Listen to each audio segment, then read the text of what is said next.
Hi, everyone. This is Joey Lindstrom at the National Low Income Housing Coalition. Thank you so much for joining our webinar today. We're going to give folks 1 or 2 minutes to log on, and then we'll get started if you'll be patient with us for just a moment. Thank you so much.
All right, my clock is showing 3:03, so I feel there's no reason to wait any longer to get this party started. My name is Joey Lindstrom, as I mentioned, with the National Low Income Housing Coalition. Today, we'll be joined by our guest presenter, Tim Mooney from the Alliance for Justice. And first, I'd like to start out by just talking about some general logistics for today's webinar.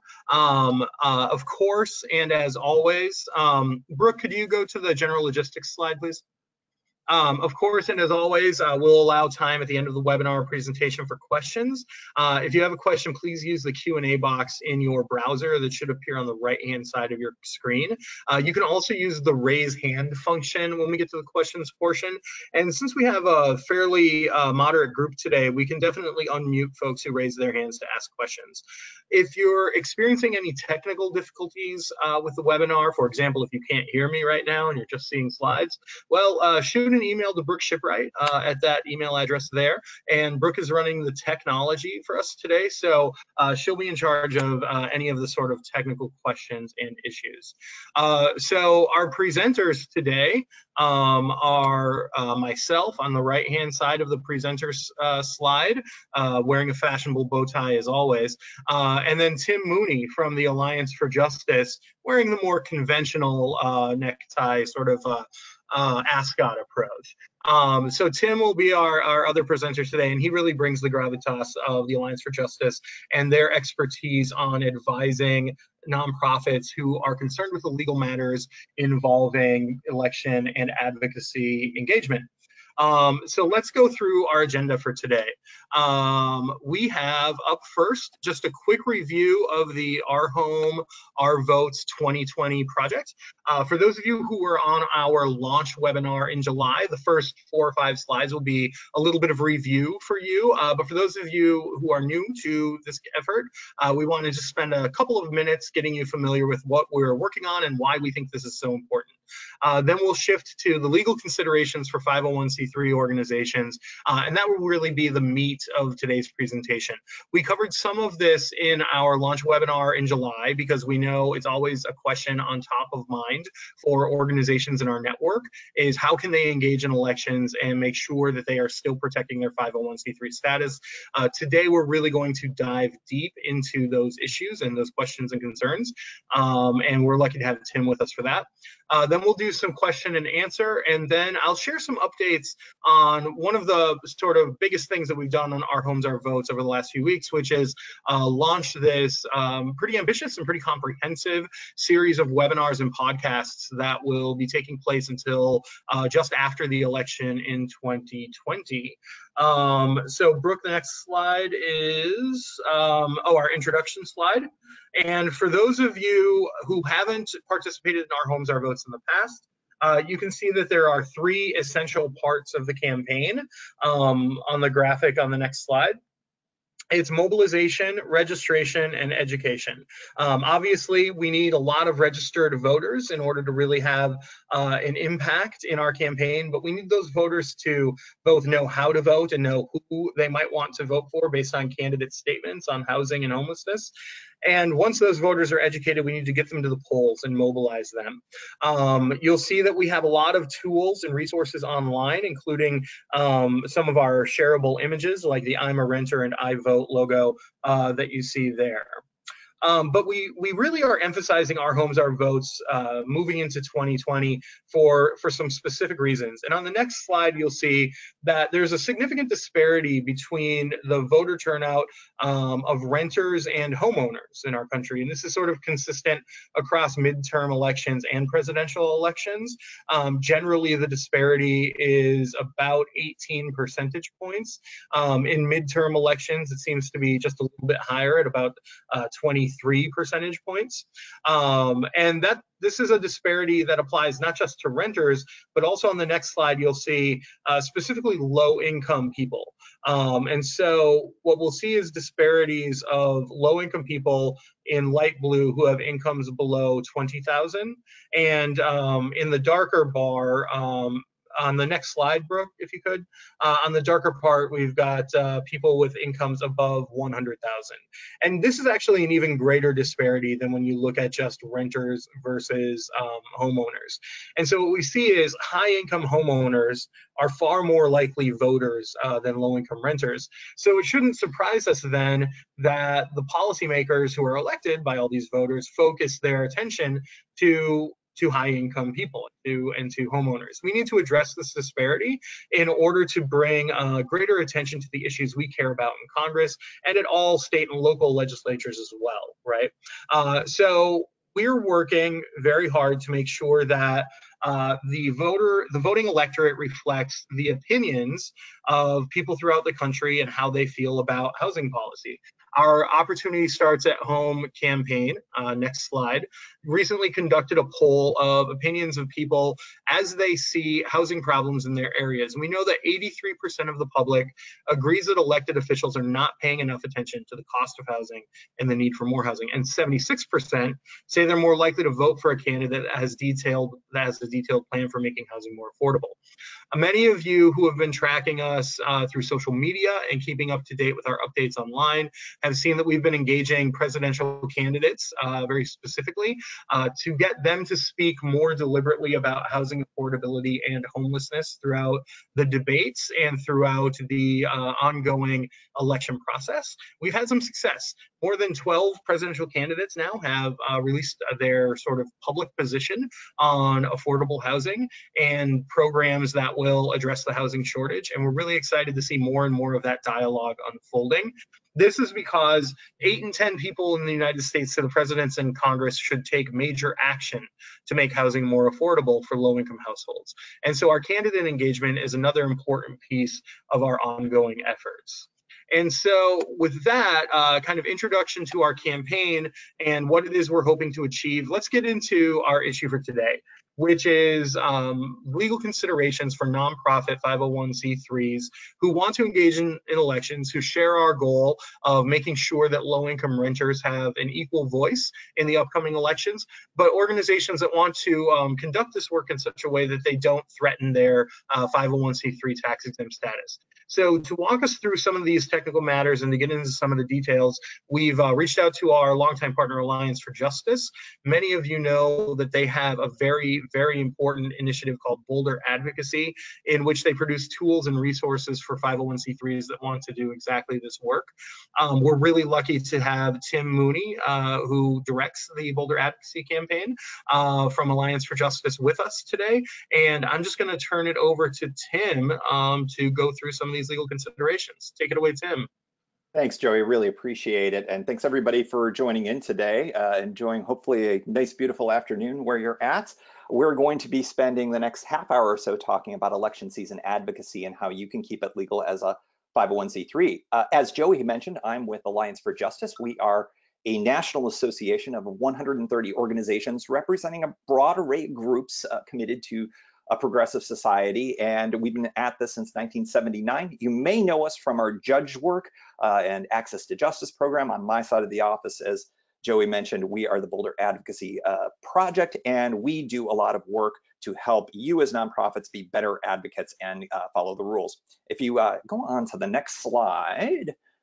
Thank you. If you are interested in having a deeper dive, we do free technical assistance for any kinds of questions that you have. We have an attorney, whether it's me or one of the other folks on staff, that can help you out. You can contact us at advocacy@afj.org or the nonprofit hotline 866-675-6229. And if you're one of those fancy types that knows what the numbers mean and how they correspond to letters, yes, that is 866-NP-LOBBY. Can you believe it? We've got other tools as well at boulderadvocacy.org, free fact sheets, publications, blog posts, things like that. And of course, we're on the socials as well. So hope you can take advantage of all of that. I'll have all of this on at the end as well. Let's get kicking here. I want to start off by talking about the big overarching takeaway I want you to take from this, and that is 501c3s should advocate for policy change. It is absolutely legal, but there are a few rules that you need to follow. And that is particularly true during election season. We'll check out to the next slide here. There's a lot of advocacy that C3s can do during election season, but there's a big limitation right here.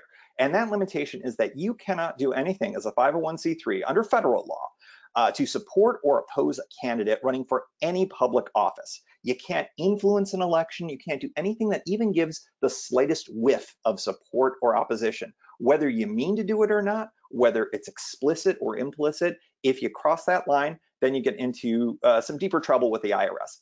I'm the type of lawyer, though, that tries to tell you what you can do rather than what you can't do. So I'm going to focus on the safe harbors and the areas of the law that make it easy for you to be good advocates during election season. And let's skip up to the next slide.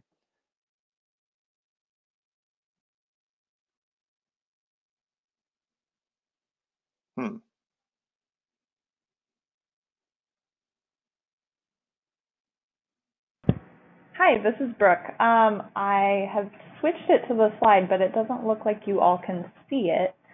So I'm just going to bear with me for a second while I try to fix this kink that we're having here. This is the part, there. If I was actually in front of everyone, I would be doing a little soft shoe dance. Did that work? It looks like I can... Oh, yes, there we go. Hi, there we are. Okay, so great. There are three different, thank you. There are three different areas where you can operate during election season that I'm going to be covering today. And the first is issue advocacy. This is what you're doing all the time. The one thing that's weird about election season is that the stuff that you're normally doing all the time, sometimes the things that you would do 2 years out from an election might be a little bit closer to the line, as we'll talk about with the rules, when you get closer to an election. So there's just things to keep in mind. And we're going to spend a little bit of time on this because it helps you understand the broader rules that are out there. We're also going to talk about voter education. So that's nonpartisan ways to let people know all about the candidates. And then finally, voter engagement. That's voter reg and GOTV, get out the vote. So we're going to cover all three, but we're going to start with issue advocacy. And I want to tell you that the same rules apply to all three areas. So that makes it a little bit easy. Here's the issue. You'll say, hey, Tim, hey, can my 501c3 do this? And my answer almost all the time is going to be, it depends. And why is that? Because the rule is what we call the facts and circumstances analysis. So I'm going to use a couple of examples here. I'm going to do this backwards. I'm going to give you some examples first, and then I'm going to show you what all the different factors that the IRS looks at in deciding whether or not you've stepped over the line, whether you're doing something that supports or opposes a candidate. So here's example number one in my backwards analysis here to show you examples first. Let's say that you're a national housing organization, and that national housing organization sends postcards out to a teeny tiny little town in North Dakota someplace. And it is the October before an election. And on that postcard, this national housing organization that has never done anything in this teeny tiny town in North Dakota is emphasizing something that's a really big issue in the town. residential zoning law changes. And in fact, it's such a big issue that it's a wedge issue between two of the candidates for one of the town council seats. It's a big deal. It's catching on fire in North Dakota for all of this. Let's also say that this this national housing organization has literally never weighed in on zoning at all, which would be weird, but let's just stick with me here, or in this North Dakota town ever before. In fact, it's never been in North Dakota before. That, if we hit the red light here, we'll see that the IRS would consider this probably not really a good idea. That this would look a lot like the organization is getting involved with this election, whether they mean it or not.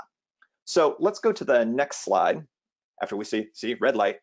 Next slide, let's change the facts a little bit here. Let's say that this is instead a county-wide housing organization that focuses on funding low-income housing. And there is a vote before the county commission right now that is to increase county spending to rehab vacant properties and turn those vacant properties into low-income housing. This actually, by the way, happened in the county where I grew up in, Monroe County, New York, where Rochester, New York is. So this is a true story. Let's say that this happened in March of an election year. So we're much further away from the actual election. Let's also suppose for a moment here that although this is a pretty important issue, that it's not exactly a wedge issue for any of the campaigns, for any of the county commissioners that are on the ballot. There's stuff that's on the ballot, there's issues involved, there's a tight race perhaps, but this isn't rising to the level where any of the county commissioners are really at odds over it. Let's also throw out one more thing, that every single time this county-wide housing organization gets involved in advocacy, anytime there's a public policy vote on housing, this organization communicates a similar message, supporting stuff like this. So they've got a track record. You look at something like this, and the IRS will weigh all the facts and circumstances, and they'll give this a green light. So hit the green light. There we go. Yeah, so now you can kind of contrast those two things. Now let's go and look at the list of all the different factors that we have going here on the next slide. So we've got good facts and bad facts. So good things tend to show that the organization is communicating in a way that's utterly nonpartisan, isn't showing any kind of favoritism or opposition to a candidate. Stuff on the bad fact side tend to be weighed by the IRS thinking, well, this at least looks like you're supporting or opposing a candidate. If not, you're absolutely out there endorsing or opposing someone. So let's take a quick look here. If you're referring to somebody who is running for office as a candidate versus just communicating saying, hey, member of the county commission, or hey, mayor, or hey, member of the state house, that is a distinction right there. If the identification makes it seem like you're identifying their role as a candidate versus an incumbent, big difference. The IRS will weigh it accordingly. We're going to talk a little bit about incumbents running for office in a moment here, because this is the issue that rises to the top a lot when you're doing advocacy. You got somebody who's in office, you want to advocate, you want to communicate around that person, but they're running for a re-election. What can you do? We'll talk about things that help you a little bit more. It tends to be in this area here. Next thing is what's driving the timing of this communication. If there's an external factor driving the timing, like say there's some piece of legislation that's out there, well, that's going to tend to make it look more like you're doing lobbying activity or advocacy activity that is non-lobbying in nature, depending on what you're doing. If it looks like you're doing this right around, right around an election. Remember in that first example, it was right up in October, right on top of an election. That's going to tend to be considered more on the bad side of things, that more likely that you're trying to use your communication to support or oppose a candidate. Again, these are all just small factors. Some of these things will be against you, even though you're not intending it, but you want to be mindful of it because it is, again, all the facts and circumstances are weighed. Let's say you're targeting a sector of a community. That's very typical. That's what most of you are going to be doing. You're dealing with folks in low-income housing. You're dealing with folks in the homelessness who are experiencing homelessness. You're going to be targeting your advocacy. If you're doing it to influence an election and influence who wins or loses, that's on the bad side of things. If you're doing it for reasons unrelated to the candidate election, again, advocacy around a ballot measure or a piece of legislation, that's going to go in your favor. If you're going to be doing things where you're comparing candidates to a preferred position, that's what we call in the law a tacit endorsement.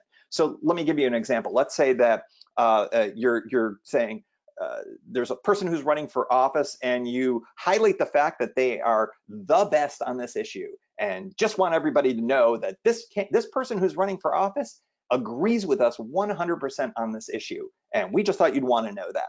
Well, guess what? That is, well, it's very nice. It's not something you should probably do close to an election. Why? Because it looks like a tacit endorsement. Pardon me, a tacit endorsement. That's a mouthful sometimes. You compare a candidate to a preferred position or to the opposite of a preferred position, saying this person gets a 0% on our scale of goodness.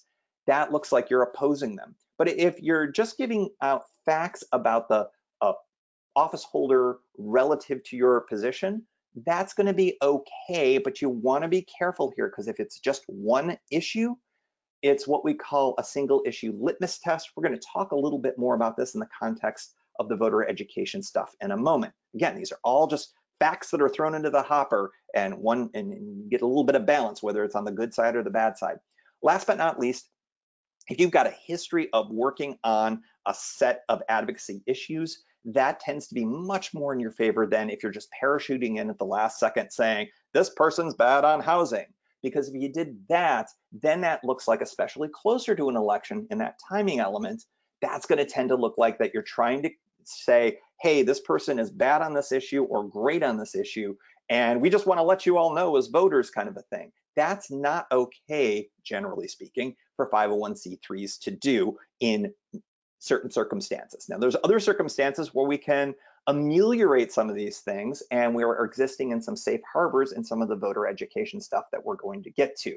But I want to give you all of this right now because, again, the facts and circumstances analysis is the big rule. It's the rule for C3 activity around elections. And this is the kind of stuff that the IRS takes a look at.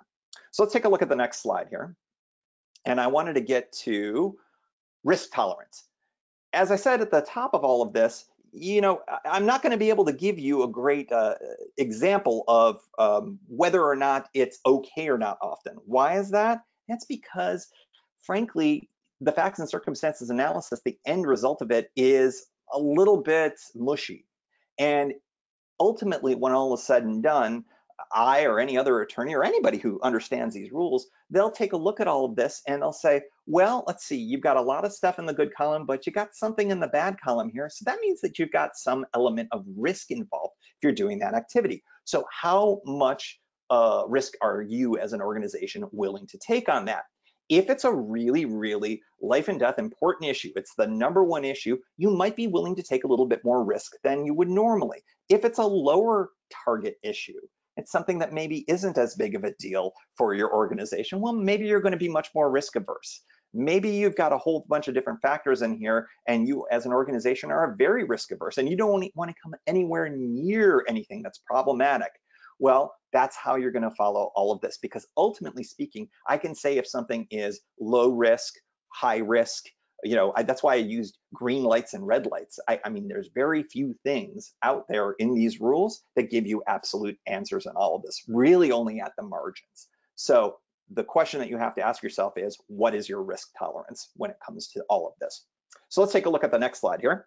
And this was something I promised you a little bit earlier, and that is, what if you are targeting somebody who's an incumbent who is running for re-election?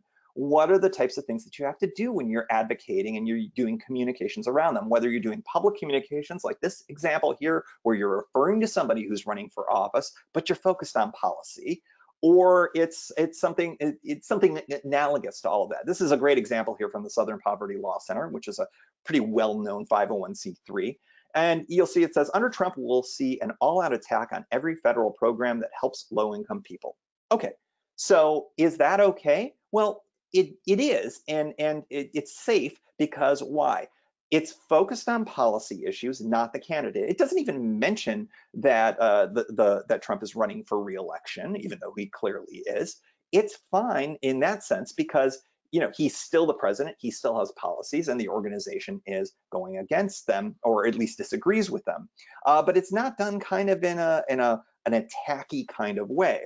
It also doesn't comment in a way to make it seem like that the Southern Poverty Law Center is trying to influence the next round of elections. It's being critical of the policies of the administration. Totally fine, totally fine.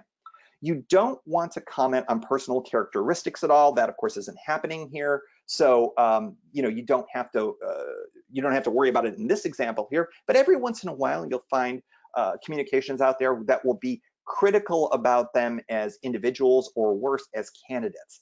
And that starts to get either close to the line or going over the line. This is a great example of the kind of advocacy you can do around an election with somebody who is running for re-election. But again, the analysis is all that facts and circumstances analysis. So you'll want to kind of think about all of those things anytime you do any kind of advocacy work.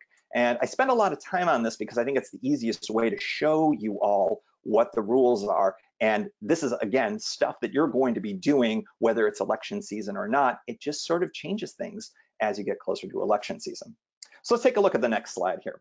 So we've done issue advocacy. So the next thing that we're going to be talking about are the two areas that are a little bit more aimed at election time, and that is voter education and voter engagement.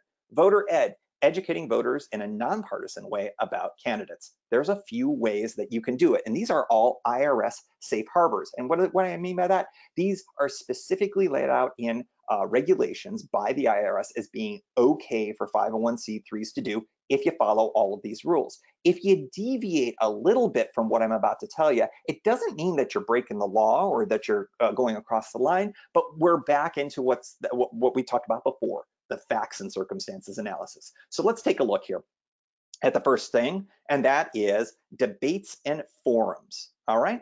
So we've seen a bunch of these already. It's primary season, at least at the presidential level. You may have seen it in your communities as well for offices that are at the state or local level. You as a 501c3 are able to host a debate or a forum. And I should mention, a debate is, as you would think, everybody, all the candidates on stage at the same time.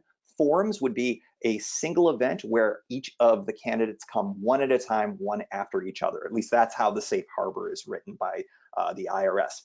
The types of questions that you've got to ask, you think about the facts and circumstances analysis, all those factors that I talked about before, and all the stuff on the left-hand side kind of makes some sense. You can't ask biased questions. You can't have a question suggest that one candidate is better than the other, or in a way that kind of attacks one candidate or another. You want to ask a broad range of issues. Remember how I talked about the issue with a tacit endorsement and the problem of having just one issue there? This is how the IRS wants you to solve that, and that is to ask a lot of questions in a lot of different subject matter areas, so you avoid that one issue area where people know where you stand. So obviously, if the person agrees with you, you're practically endorsing them, that tacit endorsement. A lot of folks will ask me, hey, wait a second, we're just a housing organization, or we just focus on this one little issue. How do we ask a broad range of issues? The reality is that within your area of focus, it may seem very narrow to you, but there's a whole host of issues. There could be tax issues, funding issues, zoning issues. Right there, there's 3 issues right there that I can come up with off the top of my head, and there's probably a lot more. The IRS wants you to do 2, 3, 4, if you can, different types of issues in the questions for a debate or a forum, and that fits within the safe harbor. If you deviate again, you're back into facts and circumstances again. So it's sort of like, okay, how nonpartisan does this whole thing feel? And then you get into whether or not you want to take the risk of acting outside of all of this. Format. You want to invite all viable candidates. And viability is a great question I always get. What makes a candidate viable? It's up to you as long as it is a fair rule and there's no judgment behind it. Polling is a good way to do it. Of course, the recent presidential debates, there's pretty famously some polling criteria and there's some fundraising criteria. Those are nice and fair and they're across the board, and it creates a test for viability that the IRS would say is probably okay for C3s to do for a debate or a forum. You want the rules to be fair. I mean, you don't want to give people a certain amount of time more than others. You don't want to give a terrible podium spot to one person and a great lighting for another person, or a microphone for one and not another. So make the rules fair. Impartial moderator is good. That's something that fits within the safe harbor here. The thing that the IRS would kind of like is somebody from outside the organization even. A member of the media is even suggested as a possible impartial moderator that perhaps you could get on board to do that. Make sure they know the rules, of course, because if they deviate, they're sort of representing the organization in that sense. Get an unbiased audience. What does that mean? Make it fair. Don't stack the deck. Don't don't just have one of the candidates be able to invite all their folks and another candidate not be able to bring anybody. If you're going to have tickets to the event, make sure you distribute them evenly amongst the candidates. It doesn't mean that the audience isn't going to be favoring one or the other necessarily, but it just means that you got to have it so it's not a stacked deck, as I said before. Make sure there's an equal opportunity to answer questions. That's usually a time-based thing. And don't give any kind of contextual favoritism. Again, silly stuff like, when you do the promo for the debate or the forum, don't have the big smiling, Hollywood picture for one candidate, and that's a kind of scowling, villainous looking photo for another candidate. Other organizations can pull that off if they're not C3s, but you can't do it as a 501c3. It looks like you're favoring one over the other. So that's debates and forums, and that sort of fits what we knew from the facts and circumstances test. Let's take a look at one other area of education, that is candidate questionnaire. And this is sort of the same basic idea. It's putting out a voter guide based on questionnaires that you give to the candidates. The questions should be unbiased, just like we had before. Open-ended questions are really good. What is your position on X is often the best way to do this, as opposed to how awful was your position on this particular Senate bill, or any way of suggesting that you're driving people to a correct or an incorrect answer. All candidates should get this. You can have a viability test for this one as well. Often you won't get responses from candidates. You'll notice in this example, in the teeny tiny print there at the bottom, that one of the candidates in this example failed to respond. Does that mean you've got to jettison your entire voter guide? Probably not. But then we get into facts and circumstances territory, right? So if you've got a race of just 2 candidates and one says no, and that's the only thing that you're going to be doing for your voter guide, that gets into a little bit riskier territory, as opposed to if you have a multi-candidate race and everybody responds and you print everybody's answers. So again, we go back to that facts and circumstances analysis. You can't do candidate pledges because that's, again, a tacit endorsement. If you say, do you agree with us on this particular issue? Well, that looks like if they say yes, that you're like, you're our candidate, you're the person for the job for us. And you can't do that as a 501c3. So pledges strictly prohibited. Don't even ask for them. In terms of the formatting of these voter guides, you don't want to do any editing. You want to make sure that every single word that the candidate writes down in the response gets there. By the way, you can put some rules in how they answer. You can put word limits and things like that. That's totally fair as long as it's done in a broad way, that's done in an unbiased way, and the same rules apply to all the candidates. You want to present the responses equally. You don't want to kind of highlight one column and make it look like, oh no, this is the side of light and sunshine and bunnies, and this other candidate is terrible, and we're going to darken it or something like that. Like not different colors or different offsets. Look at this; it all looks exactly the same, right? So you want to make sure that you present those responses equally, and again, disclaimers. Make sure at the bottom there you identify yourself as a 501c3 organization that is not engaged in supporting or opposing any candidate. And you can even add in some of the rules that you have. You could even say, hey, look, for folks that failed to respond, we got in contact with them 2-3 times and we just didn't get a response, so we put failed to respond for that. So those are the types of things that you can do that's helpful in a voter guide. So anyways, next slide here. Let's go to voter engagement. This is great stuff. This is registering voters and getting them out to vote, GOTV, you may have heard. Let's go to the next slide here. This is all great, good American civics kind of stuff, right? It's trying to, in a nonpartisan way, get as many people to the polls as possible. You do that by registering them to vote, or physically getting them to the polls, or if you're in a state like Oregon, where I used to practice law, getting them to fill out their vote by mail ballots. Get out the vote can be different in different states and different jurisdictions depending on what the rules are there. How do you do it? You want to make sure that you don't suggest any support or opposition for a favored party or candidate. This is, again, strictly sort of vanilla, good government, let's go out and vote everyone kind of situation. You want to make sure that the service is available to everyone. That everyone that you sort of is in your pool. We'll talk about targeting in a second here. If somebody you know is of a different point of view, shall we say, than you, is against your organization, but wants to take advantage of the rides to the polls or of the voter registration, well, guess what? You still have to go through it. That would be illegal to not do it. I want to talk about targeting for a moment here, because this is really important for the folks that are listening right here, because you can target for nonpartisan reasons. And we'll go to the next slide and I'll show you how you do that. Organizations like you have a natural constituency, and you're allowed to talk just to them for voter reg and GOTV. People who live in the region, if your nonprofit is more of a kind of a regional thing that operates within a certain set of boundaries, whether a county, state, whatever, totally fine. You don't have to go outside of the state or the county or the town that you're in. You can focus in on where the folks where you operate, on those folks there. You can focus just on the people that your organization serves. If you've got clients, if it's a community, if it's folks in the homeless community, if it's folks who are in a low-income housing facility, that's another area where you can focus it. Natural constituency.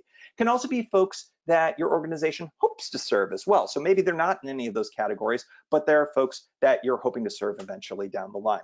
Also, folks who are historically underrepresented at polls, and folks in the low-income housing community, folks who are experiencing homelessness, absolutely fall under this category as well. So you can target voters in this way, no problem. Same rules apply though. It's got to be strictly nonpartisan, and you can't be favoring any candidate or party at all. Next slide. File under should go without saying, but these rules apply just as much online as they do to spoken, verbal, broadcast, whatever. So if you're rocking the Snapchat in your organization, make sure you're still following those rules just the same. Want to spend a few extra minutes here on something that you might not have thought about, or you maybe have been a little bit concerned about on the other side, and that is, wait a second, I'm active. I work for the C3, but I've got a point of view. I've got an electoral point of view. I definitely want somebody to win this next election in whatever office it may be. Well, here's the good news. Anybody that works for a 501c3 can still, on their own time, work for or against candidates or parties for public office. It's not a problem at all. The First Amendment still exists, so we get to do that. So let's check the next slide out, and I'll talk a little bit more about how that all works. When you're carrying out partisan activities on your own time, which you can absolutely do, be really mindful to separate yourself from your organization.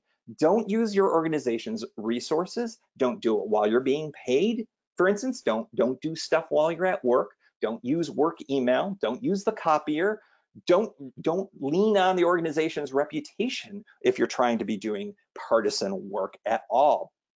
Do your best in the community that you're working in to distinguish yourself between all of these, between being on the C3 and being yourself. For those of you that have social media accounts, you may have seen this. You may do this already. You may say on your personal Twitter account, for instance, tweets are my own points of view, retweets not an endorsement, things like that. Tweets, all of those things are really, really helpful, because that can differentiate between you in the nonprofit and you as an individual. Sometimes if there are printed materials, let's say that you're somebody who's very, very well known for being a part of an organization. Sometimes we have to do what I like to call hanging a lantern on the problem. You know, you sometimes put in printed materials for those folks, organization name for identification purposes only, because it's sort of like, yeah, that's the Tim Mooney from Alliance for Justice. Being a little facetious here, but you know, if I was really well known for being with Alliance for Justice and I ended up going to some partisan event where I was speaking, you know, sometimes you have to say, yes, it's that Tim Mooney with the Alliance for Justice, but he's not here in that capacity. That's only here. That organization name is not because Alliance for Justice is doing anything partisan. It's just to let you know that he's actually saying, no, he's not here on behalf of Alliance for Justice. If I got up and did a speech, I'd say, yeah, hello, I'm not representing Alliance for Justice right now. I'm here at this event as a private citizen. Same rules apply for everybody else who works for a C3. The biggest takeaway is remember which hat you have on when. Let's check out the next slide here. These are the takeaways that I want you to, well, take away, because I use takeaway twice in a sentence. Anyways, 501c3s can and should continue advocating for their issues during election season. We talked about the rules on this. If you advocate on public policy reasons, you're fine so long as you don't make that look like you're showing preference for or against any candidate or party. You can do it, you should do it, and I give you a few of the ways that you can make that happen. Next up, C3s can educate voters and get them to the polls, so long as they aren't supporting or opposing any candidate for office. Those are bright line safe harbors that the IRS set up for us. They're really good. I encourage you to do it, and I know that this is part of the program here. If you are working for a C3, you are absolutely allowed to support candidates so long as it is on your own time. Don't use organization resources, and make sure that folks understand that you're there in your personal capacity as opposed to the organization. And last but not least, I would love for you to look to the Alliance for Justice for help. On the next slide, we've got a whole bunch of different resources available to you. The number one thing that I would encourage you, if you really want to nerd out on this and get some more examples on what you can do during election season, it's that publication called The Rules of the Game. That's available on our website at boulderadvocacy.org. We've got a blog there. We've got all sorts of different types of focus papers and issue-related stuff that gets into the nitty-gritty of all of this. If a half hour of tax law was not enough for you, I encourage you to come to boulderadvocacy.org and check that all out. But on the next slide, also, if you've got specific questions, we are here for you. We've got free technical assistance Monday through Friday. There is an attorney who will answer your email or answer your phone calls. So please feel free to ask us questions. We are attorneys. We cannot be your attorney. We can't offer you legal advice per se, but we can let you know what the rules are and help guide you to the right decision on all of this. Again, free tools, fact sheets, publications, boulderadvocacy.org, and follow us on the Twitter machine and on Facebook. There we go. I think I got it all in about 30 minutes. I'm happy, of course, we'll be doing questions in a little bit. If that was a little fast, and if you've got any questions, happy to answer them. Joey, I think I'm going to pitch it back to you. All right, thanks so much, Tim, for all of that wonderful information, and really want to emphasize to all of you who are here, who heard Tim's message, that of course nonprofit 501c3s can engage in election activities as long as that engagement is nonpartisan and doesn't favor a particular candidate. That should really be your guiding threshold as you move forward on this. I'd like to now just share a couple of particularly pertinent pieces of information to housing organizations. The first one is that public housing authorities or public housing agencies can participate in voter registration activities. They can actually also participate in voter mobilization activities, giving people rides to the polls, coordinating walks to the polls, posting information about the election, and distributing candidate guides that are provided. Again, as long as everything is in a nonpartisan manner and doesn't favor a particular candidate. So PHAs really can participate. There isn't a lot of HUD guidance on this. There's a letter from 1996 specific to voter registration, but generally that's about it. So public housing agencies generally can behave the same as other nonprofit organizations. On the next slide, I'll get into some of the considerations for particular types of funding. This is some information that we got from Nonprofit Vote. They have a really good breakdown of particular types of funding. The first is that staff who are paid through AmeriCorps or Head Start funding specifically cannot participate in voter registration activities. They can participate in other parts of election engagement, such as helping to put together a candidate forum or giving people rides to the polls. They just, for whatever reason, are barred from AmeriCorps and Head Start funding from participating in voter registration activities. Legal services groups or legal services corporation funded groups really have the most stringent restrictions. They cannot participate in any election activity in any way, even if it's nonpartisan. So if you tuned in today's webinar and you're from a legal services corporation funded organization, I'm sorry we waited until the end to give you this information. Legal services groups have the tightest restrictions. Many of you might be recipients of Community Services Block Grant funding. This is really common funding for the community action agencies throughout the country. And CSBG funding cannot be used for voter registration or any types of election engagement. CSBG funded groups can participate. They would just have to use other sources of funding to do that, right? So the part of an organization's budget that comes from CSBG cannot be used for election activities. It has to be other sources of funding, donations, grants, so forth. More on federal funds at the link on this page that'll take you to Nonprofit Vote and a resource that they have there. And then on the next slide, we get to a fun part of our day, which is questions. Tim gave you a lot of really quick overview on some of the legal matters, and I also included a couple of added items there. So who has questions? I remind you again that you can submit them into the questions box on the right-hand side of your screen, or you can hit the raise hand button and we can unmute you and you can go ahead with your question. Yeah, so this is Brooke. We have a question here from Nancy. She's asking, how do transient residents of a shelter register to vote? So this is Joey. I'll jump in on that question. We're going to have an entire webinar and discussion on that coming up in July of next year. But the reality is it changes a little bit state by state, right? Different states have different processes. One thing that is clear is that people who are homeless can vote. They can't be barred from voting because they lack an address. What gets complicated about it is figuring out what district a given homeless person should vote in. Because obviously the ballot looks a little bit different depending on what your address is and what neighborhood you live in and so forth. So many states set this up such that people, and basically anywhere, people can use a shelter address as their residence when they register. In some cases, when people are unsheltered, they get a certification from the county clerk's office. They go in and they register. In some cases, they can use a park or an intersection as their address that assigns them a particular ward where they can go vote on election day and so forth. But that's one of the things where the best practice is to be in touch with your local county clerk or board of elections, and they can give you the best guidance on that. But the really important thing is every person who is homeless, even if they're unsheltered, does have the right to vote. And if any county clerk or board of elections is telling you otherwise, please get in touch with us or Alliance for Justice, and we can help you sort through it. Tim, I don't know if you have a better answer to that.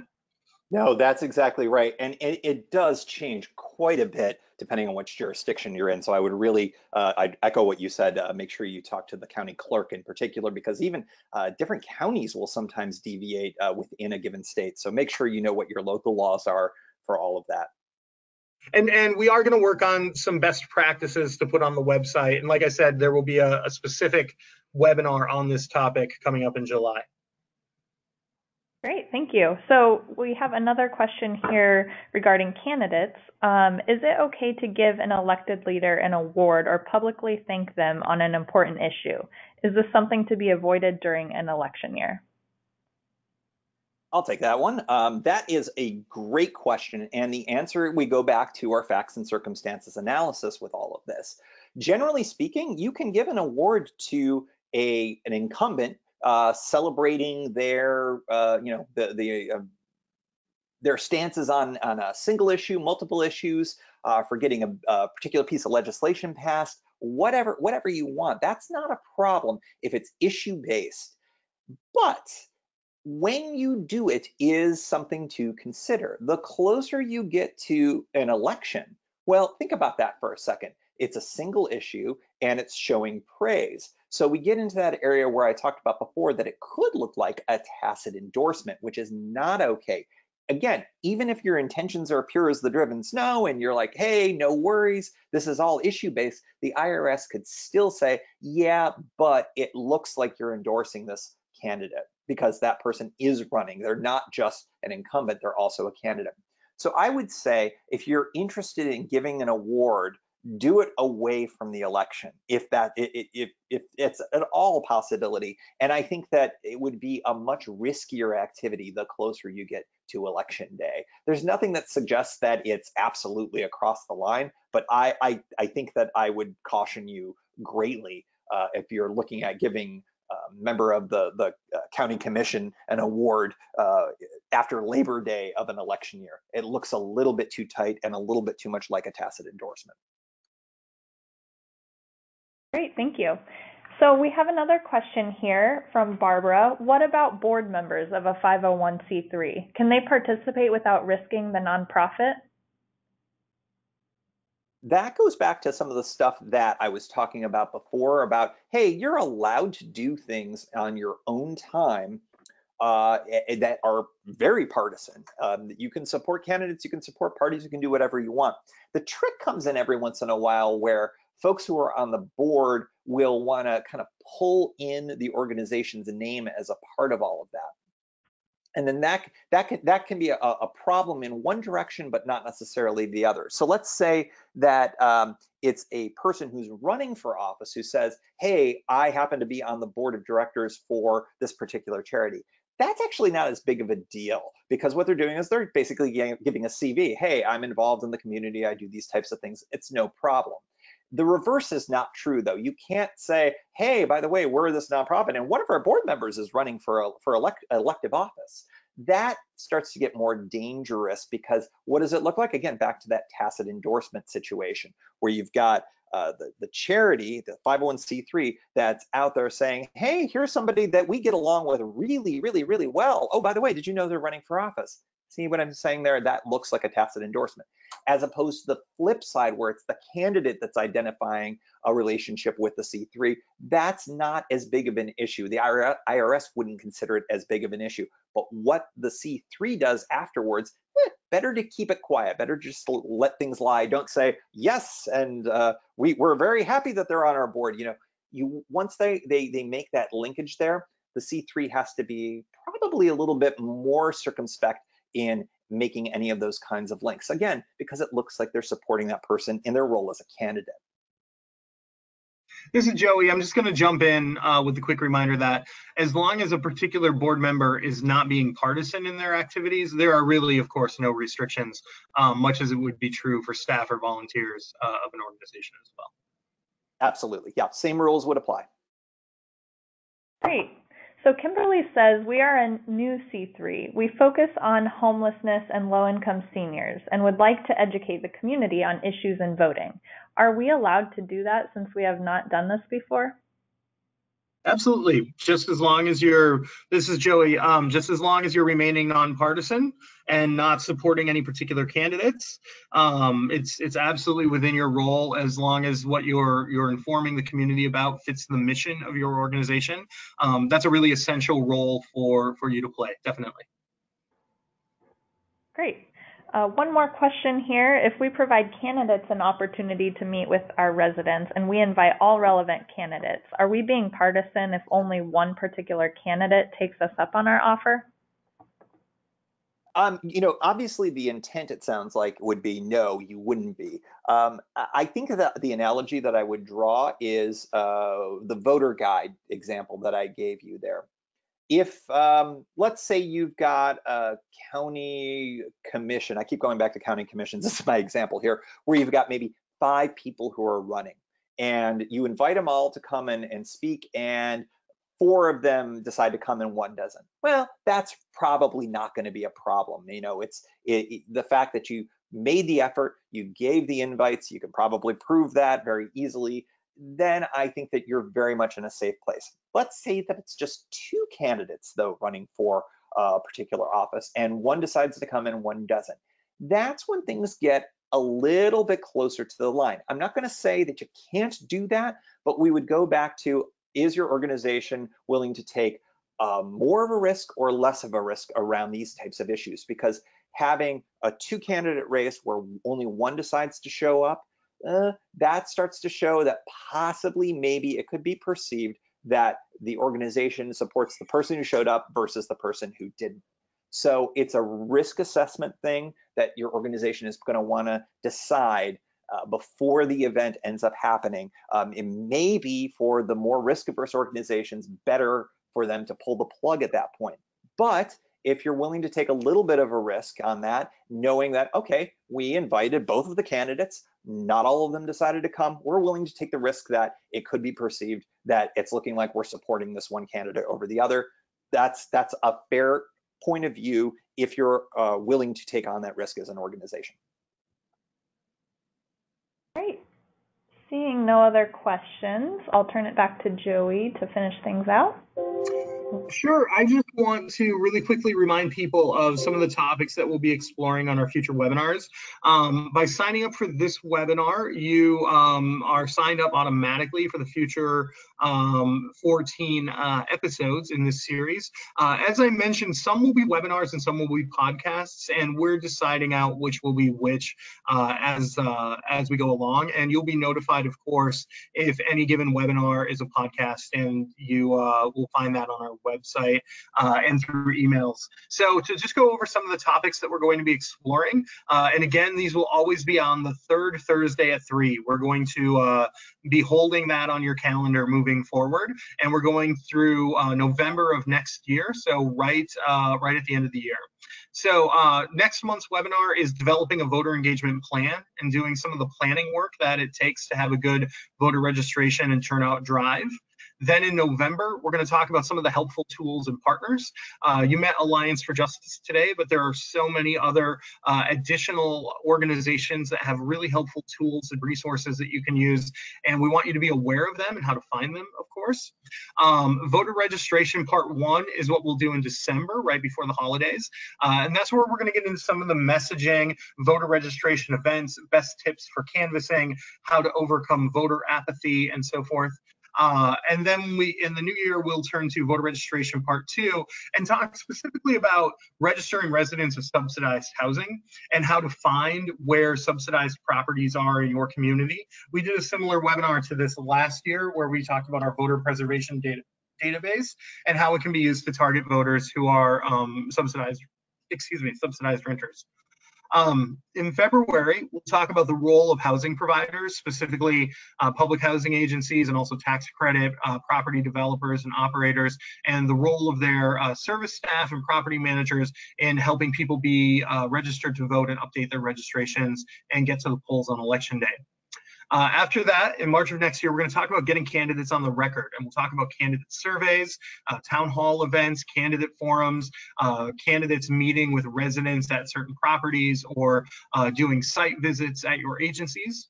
And then in April of next year, we are going to talk about educating voters, both on the logistics of voting, how, when, and where, but also educating voters on what candidates have said about key issues to their communities and to your organization. After that, in May, we'll talk about housing issues and ballot initiatives. Ballot initiatives have become a really popular way for housing organizations to achieve wins that they can't get through the legislature because voters, as I indicated earlier, are largely a lot more supportive of building more housing than legislators often are. So ballot initiatives are a growing tool for our movement. Then we'll go into June and we'll talk about overcoming common obstacles to voting. Some of those obstacles include voting for people with disabilities, voting for people with language barriers, and sometimes voting for people who have prior criminal convictions. And we'll give you a sense of how different states and different localities provide opportunities for people in those situations to vote so that you're aware of the law and additional resources to pursue to overcome those common obstacles. In July, as promised, we'll explore the challenge of voting while homeless and how to provide an address for registration and how to make sure that voters have an opportunity to cast their ballot on election day, regardless of whether or not they have a permanent address. And then we're going to start getting into the Get Out the Vote materials and planning. In August of next year, we're going to do voter mobilization part 1 and really focus on early voting and vote by mail and how to maximize those opportunities in the communities where they exist, which at this point is most places in the country. And then in September, we'll do voter mobilization part 2, which is specific to protecting against voter intimidation and voter caging efforts that often disproportionately target low-income income communities. In October, just 3 weeks out from the election, we're going to talk about Election Day and how we get out the vote on Election Day. What are some of the best practices, some of the key visibility tactics, the ways that we find out who has voted and try to chase down the people who haven't. And then our final topic in our series will be holding candidates to their promises. After the election, how do we continue to use the dialogue from the election to advance the issues that we most care about? So those are the topics that you have upcoming. I just wanted to give you a glimpse of what those are. Please remember that NLIHC is supported by members, and this is in fact our membership month. We really hope many of you will join the movement and become an NLIHC member today if you're not already. Membership dues support Our Homes, Our Votes, and all of our other work. So please consider becoming a member at whatever rate you or your organization can afford. And then finally, I guess I'll just throw it open for any other questions that any of you might have. I'm not seeing any other questions coming through. Oh, actually, would it be possible to hold the, let's see, would it be possible to have an earlier conversation on voting while homeless? Is that something sure. that we get more information Everyone out? should feel comfortable reaching out to myself or other organizers at NLIHC at any time. You know, we can have that conversation tomorrow. Happy to do so. Just give us a call and we'll set up a time and we'll go over it. No problem at all. Great. Seeing no other questions, I think that's it. All right. Thanks everybody for joining us. Have a great day. Thanks, everyone.